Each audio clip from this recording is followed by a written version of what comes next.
Goedemorgen, mijn naam is Ineke Grotemaat. Ik ben lid van de Partij van de Arbeid. Ik sta op nummer 14 op onze lijst.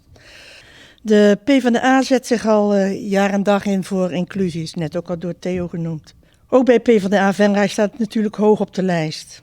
Wij werken ernaar om een veilige omgeving voor iedereen te bieden. Hierbij moeten de LHBTI en andere organisaties binnen onze gemeente al het mogelijke hulp krijgen om optimaal hun werk te kunnen doen. Door de minder bekende groepen uit de LHBTI-gemeenschap te erkennen, willen we dit taboe hierom doorbreken.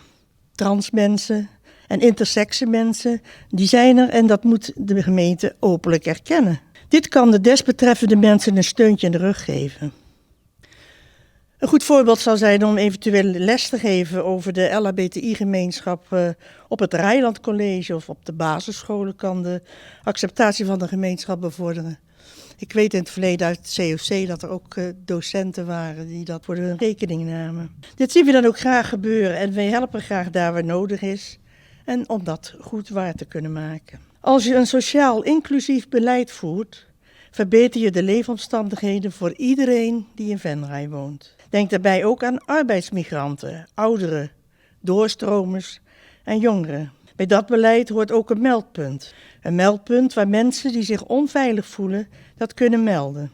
Dan kan de gemeente de juiste stappen zetten om Venray veilig te houden.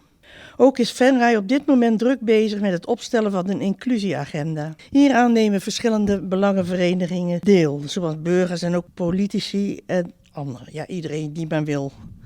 Je kunt je daar ook voor opgeven via de gemeente. Ook de PvdA neemt hier al vanaf het begin aan deel aan die werkgroep. Want uiteindelijk moet er dan binnenkort een voorstel liggen voor een gedragen inclusieagenda. Natuurlijk is het dan aan ons als politieke partijen om erop toe te zien dat die agenda ook goed wordt uitgevoerd. Wij zullen dat zeker ook doen. Ook het gebruik van een rozenloper-certificaat binnen onze gemeente kan een inclusiebeleid ook bevorderen, aangezien onze gemeente behoorlijk aan het vergrijzen is en dus meer mensen goede zorg nodig hebben. Die zorg moet dan natuurlijk ook zo inclusief mogelijk zijn. Ik zie onze partij dan ook zeker een voorloper zijn om de komende 4 jaar naar een sociaal, inclusief en roze beleid toe te werken.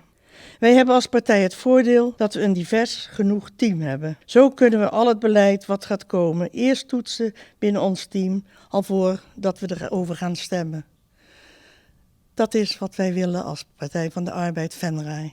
Dank u wel.